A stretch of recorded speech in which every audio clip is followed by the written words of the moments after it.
முதல்வர் ஸ்டாலின் அவர்களுடைய சகோதரி. இப்படிப்பட்ட ஒரு சூழ்நிலையில தான் திமுக சைட்ல இருந்து எந்த ஒரு அப்டேட்டுமே சோசியல் மீடியாக்கள்ல கூட கிடையாது. அதில் ஒருத்தர் கேட்குறாரு, இந்தியாவுடைய தேசிய மொழி எது அப்படின்னு கேட்கும்போது கனிமொழி அவர்கள் ரொம்ப அழகாக ஒரு பதில் சொன்னாங்க. யுனைட்டி இன் டைவர்சிட்டி, இதுதான் எங்களுடைய நேஷனல் லாங்குவேஜ் அப்படின்னு சொன்னாங்க. About the national language, I think the national language of India is unity in diversity. அதுவும் இங்கே இந்த மொழி பிரச்சனை ஓடிட்டு இருக்குன்னு தெரியும்.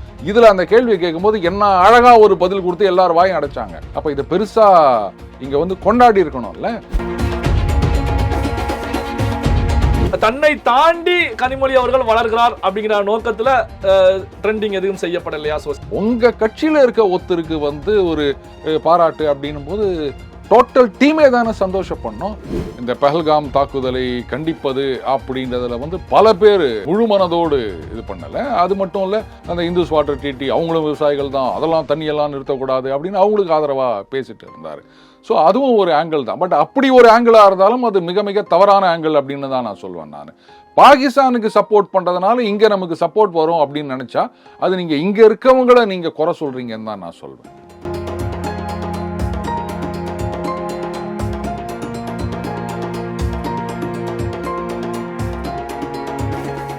ரியல் ஒன் நண்பர்கள், உறவுகள் அனைவருக்கும் வணக்கம். பல்வேறு முக்கியமான தகவல்கள், செய்திகளை நம்முடைய உறவுகளுடன் பகிர்ந்து கொள்ள இணைந்திருப்பவர் டெய்லி பஞ்ச் அருண் அவர்கள். வணக்கம் சார். வணக்கம் சிவா. பிரதமர் மோடி அவர்களால் இந்த பகல்காம் அட்டாக், பாகிஸ்தான் மீது நடத்தப்பட்ட தாக்குதலுக்கு ஒரு டீம் உலக நாடுகள் எல்லாம் சென்றாங்க. இதில் கவனிக்கப்பட வேண்டிய நிலையில தமிழகத்திலிருந்து கனிமொழி அவர்கள் ரஷ்யா உள்ளிட்ட நாடுகளுக்கு அனுப்பப்பட்டாங்க. பார்த்தீங்கன்னா உலக நாடுகளே இந்த குழுவை வந்து உற்று நோக்கி கவனிச்சுக்கிட்டு இருக்காங்க, இந்தியாவை நோக்கி பார்த்துக்கிட்டு இருக்காங்க. ஆனால் தமிழ்நாட்டில் இருக்கக்கூடிய மீடியாக்களை பொறுத்த வரைக்கும் கனிமொழி அவர்கள் சென்றிருக்கக்கூடிய நிகழ்வுகள் எந்த ஒரு செய்தியுமே தமிழ்நாட்டு மீடியாக்கள்லையும் கவர் பண்ணப்படலை. அதே நேரத்தில் வந்து பார்த்தீங்கன்னா திமுக சார்புடைய சோசியல் மீடியாக்கள்லையும் எந்த விதமான ஒரு செய்திகளும் கிடையாது. இதை பார்க்கும்போது நார்த்தில் இருக்கக்கூடிய ஹிந்தி, இங்கிலீஷ் மீடியாக்களை பொறுத்த வரைக்கும் கனிமொழி சென்றிருக்கக்கூடிய நிகழ்வுகள் டெலிகாஸ்ட் பண்ணப்படுது. என்ன காரணத்துக்காக இங்க மீடியாக்களும் கவர் பண்ணல, திமுக சார்பில் சோசியல் மீடியாக்கள்லையுமே எந்த ஒரு ட்ரெண்டிங்கும் இல்லாமல் இருக்கிறது சார்? இது வந்து நீங்க இப்படி பாக்குறீங்க. அதுக்கு முன்னாடி ஒரே ஒரு கான்ட்ராஸ்ட் ஒரு விஷயம் சொல்லிடுறேன். காங்கிரஸ்ல அவங்க எம்பிக்கள் பேசுறதையே வந்து கிரிட்டிசைஸ் பண்ணிட்டு இருக்காங்க. அது சல்மான் குர்ஷித் அவர் போய் பேசிட்டு வந்திருக்காரு. அவர் கேட்கிறாரு, is it difficult to be a patriot அப்படின்னு கேட்கிறாரு. தேசபக்தனா இருக்கிறது அவ்வளோ கஷ்டமா அப்படின்னு கேட்குறாரு சல்மான் குர்ஷித். யாரு? காங்கிரஸ் கட்சியை சார்ந்தவர். ஸோ அவங்க எம்பிக்கள் இது அனுப்பலை அப்படின்னு சொன்னாலும் கஷ்டம், ஆனால் அனுப்புறதுக்கு அவங்களுக்கு உள்ளுக்குள்ள இஷ்டம் கிடையாது. அதனால தான் பார்த்தீங்கன்னா இவங்க ஒரு 4 பேரை கொடுத்தாங்க. சசி தரூர் அதில் லிஸ்ட்டில் இல்லவே இல்லை, இங்கே அவரை சேர்த்துக்கிறீங்களே அப்படின்லாம் கலாட்டா பண்ணாங்க. இப்போ அங்கே போகிறவங்க பேசுறது இந்திய நாட்டுக்கு ஆதரவா பேசிட்டு வராங்க அப்படின்றத விட ஐயோ பாஜகவுக்கு இது அட்வான்டேஜா போயிடுச்சு இப்படிதான் வயிறு எரிஞ்சு நிற்கிறாங்க காங்கிரஸ்காரங்க. அதை வெளிப்படையா அவங்க சொல்லிட்டு இருக்காங்க. இதுதான் நடக்குது. அண்ட் இங்க பொறுத்த வரைக்கும் அந்த ஒரு சந்திப்புல பத்திரிகையாளர்களாக அவங்கெல்லாம் கேள்வி கேட்குறாங்க. அதில் ஒருத்தர் கேட்குறாரு, இந்தியாவுடைய தேசிய மொழி எது அப்படின்னு கேட்கும்போது கனிமொழி அவர்கள் ரொம்ப அழகாக ஒரு பதில் சொன்னாங்க. யுனைட்டி இன் டைவர்சிட்டி, இதுதான் எங்களுடைய நேஷனல் லாங்குவேஜ் அப்படின்னு சொன்னாங்க. ஆடி போயிட்டாங்க எல்லாரும். இதை வந்து அந்த இங்கிலீஷ் சேனல், அதுக்கப்புறம் ஹிந்தி சேனல், இதிலெல்லாம் வந்து மற்ற மாநிலங்கள்லாம் கூட இதை பெருசாக ஹைலைட் பண்ணி சோசியல் மீடியாலையும் நிறைய இது பண்ணியிருக்காங்க. பாருங்க, கனிமொழி அவர்கள் இந்த மாதிரி ரொம்ப அருமையாக பதில் கொடுத்துருக்காங்க அப்படின்னு. ஆனால் அதையே இங்கே வந்து பெருசாக கொண்டாடலை.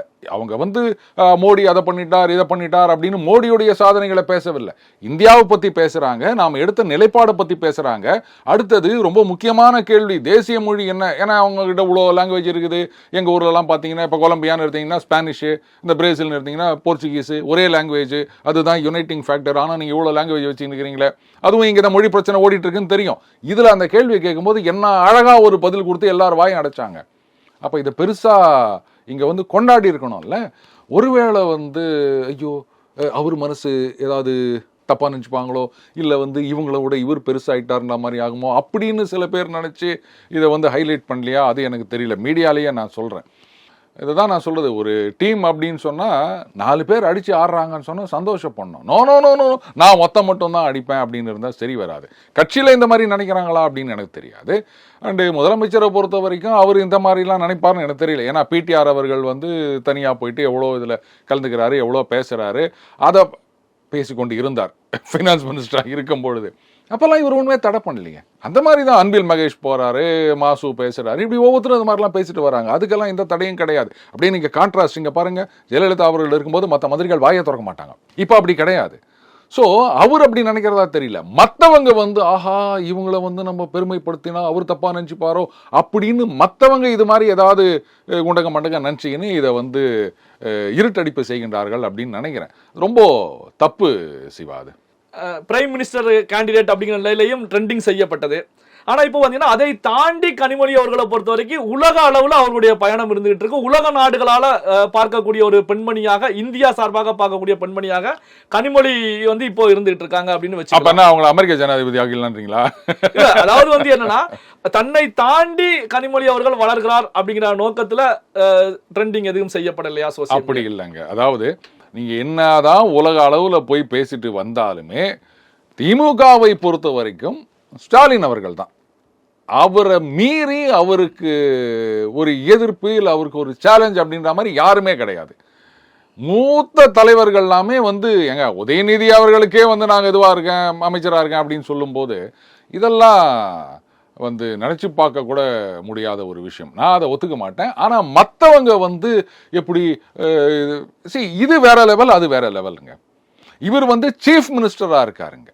அவங்க வந்து உலக நாடுகளுக்கு இந்தியாவின் தூதராக போயிருக்காங்க. அப்போ வந்து பார்த்தீங்களா எங்கள் கட்சியில இருந்து தேசம் அப்படின்னு வரும்போது நாங்கள் ஒன்றாகி விட்டோம், என்ன அழகாக நாங்கள் வந்து டீல் பண்ணிட்டு வந்திருக்கோம் பாருங்க அப்படின்னு இது பாராட்டப்பட வேண்டிய விஷயம். அதுதான் நான் திருப்பி திருப்பி சொல்கிறேன். யாரோ சில பேர் வந்து இதை தப்பாக புரிஞ்சுக்கின்னு இல்லை தப்பாக ஏதோ நினச்சிக்கின்னு இதை வந்து இருட்டடிப்பு செய்து கொண்டிருக்கின்றார்கள். உங்கள் கட்சியில் இருக்க ஒருத்தருக்கு வந்து ஒரு பாராட்டு அப்படின்னும் போது டோட்டல் டீமே தானே சந்தோஷப்படணும். அப்படி பண்ணலை அப்படின்னா என்ன கேட்டால் முதலமைச்சர் அவர்கள் கட்சி தலைவராக என்ன பண்ணணும், என்னப்பா இவ்வளோ பெரிய விஷயம் நடந்துக்குது, இவ்வளோலாம் பேசிட்டு வந்துக்கிறாங்க, இன்னும் யாருமே இது வந்து இது மாதிரி பேச மாட்டேங்கிறீங்க, தப்பு அப்படின்னு அவர் கண்டிக்கணும். இல்லை, அதனால தான் நான் இந்த கேள்வியை திரும்ப திரும்ப கேட்பதற்கான காரணமே இதுதான். என்னன்னா வந்து திமுகவில் இருந்து யாரோ ஒரு எம்பி சென்றிருக்காங்க அப்படின்னா நம்ம வேற கோணத்தில் பார்க்கலாம். முதல்வர் ஸ்டாலின் அவர்களுடைய சகோதரி. இப்படிப்பட்ட ஒரு சூழ்நிலையில தான் திமுக சைட்ல இருந்து எந்த ஒரு அப்டேட்டுமே சோசியல் மீடியாக்கள்ல கூட கிடையாது. நம்ம சேட்டலைட் மீடியா தாண்டி சோசியல் மீடியாக்கள்ல கூட கிடையாது. அப்போ பிரதமர் மோடி அவர்கள் அமைக்கப்பட்ட ஒரு குழுவுல செல்றாங்க அப்படிங்கிறதுக்காக இந்த இருட்டடிப்பு செய்யப்படுகிறதா, அல்லது பாகிஸ்தானுடைய முகத்திரையை உலக நாடுகள்ல கனிமொழி அவர்கள் கிழித்து எறிந்து கொண்டிருக்கிறார், அதை வந்து நம்ம இங்க பேசினோம்னா இஸ்லாமிய மக்களுடைய வாக்குகள் எதிராக திரும்பும் அப்படின்னா வாக்கு அரசியலுக்காக இது மறைக்கப்படுகிறதா, எப்படி பார்ப்பது? இருக்கலாம். காங்கிரஸை பொறுத்த வரைக்கும் அவங்க வந்து இந்த மாதிரி தான் வந்து ஓட் பேங்க் பாலிடிக்ஸ். இப்போ நீங்கள் சொன்னது காரணமாக இருக்கலாம். வந்து அதனால தான் பார்த்தீங்கன்னா இந்த பஹல்காம் தாக்குதலை கண்டிப்பது அப்படின்றதுல வந்து பல பேர் முழு மனதோடு இது பண்ணலை. அது மட்டும் இல்லை, நம்ம சீமான் என்ன பண்ணார், அந்த இந்துஸ் வாட்டர் ட்ரீட்டி அவங்களும் விவசாயிகள் தான், அதெல்லாம் தண்ணியெல்லாம் நிறுத்தக்கூடாது அப்படின்னு அவங்களுக்கு ஆதரவாக பேசிட்டு இருந்தார். ஸோ அதுவும் ஒரு ஆங்கிள் தான். பட் அப்படி ஒரு ஆங்கிளாக இருந்தாலும் அது மிக மிக தவறான ஆங்கிள் அப்படின்னு தான் நான் சொல்வேன். நான் பாகிஸ்தானுக்கு சப்போர்ட் பண்ணுறதுனால இங்கே நமக்கு சப்போர்ட் வரும் அப்படின்னு நினச்சா அது நீங்கள் இங்கே இருக்கவங்களை நீங்கள் குறை சொல்கிறீங்கன்னு தான் நான் சொல்வேன். அது ரொம்ப தப்பான ஒரு மனநிலை. ஆனால் ஒரு சில பேர் அப்படி தான் இருக்காங்க. என்ன பண்ணுறது, அது வந்து ஏற்றுக்க முடியாத விஷயம் சிவா. சரி, இந்த விஷயத்த கனிமொழி எப்படி பார்ப்பாங்க? ஏன்னா வந்து நம்ம இப்படி பண்றோம், வெளிநாடுகள் எல்லாம் போய் நல்ல ஸ்பீச் கொடுத்துருக்கோம், இந்தியாவுக்காக நல்ல பெரிய விஷயத்த பெரிய சாதனையை நாம பண்ணியிருக்கோம். நம்முடைய சொந்த கட்சியில இருந்தே ஒரு நீங்க சொன்னது போலதான் ஒரு எக்ஸ் தளத்துல கூட ஒரு பதிவு இல்லையே என்ன பத்தி. இதெல்லாம் போய் யார்கிட்ட கேட்க முடியும்? இல்லை கட்சி தலைவர்கிட்ட கேட்க முடியுமா? என்னங்க நான் இது மாதிரி பேசிட்டு வந்திருக்கேன், யாருமே எதுவுமே பண்ணலை அப்படின்னு. அது கட்சின்னா அடுத்த கட்ட தலைவர்கள் இல்லை வந்து அப்படி தான் இருப்பாங்க. இதெல்லாம் ஒன்றும் கேட்க முடியாது. அதுவும் நீங்கள் சொன்ன மாதிரி அவங்க சகோதரியாக வேக போயிட்டாங்க. அப்போ வந்து ஏங்க இதெல்லாம் இது பண்ணல அப்படின்னா, அப்போ ஒரு சில பேர் வந்து பார்த்தீங்களா இவங்க வந்து உங்களுக்கு போட்டியாக வராங்க அப்படின்னு இந்த மாதிரி உசுப்பேத்தி விடுற வேலையில் இறங்குவாங்க. அதனால யாருக்கிட்டையும் கேட்க முடியாது, அவ்வளோதான் அப்படின்ட்டு போக வேண்டியது தான் சிவா. பல்வேறு முக்கியமான தகவல்கள், செய்திகளை நம்முடைய உறவுகளுடன் பகிர்ந்து கொண்டதற்கு நன்றி சார். நன்றி சிவா.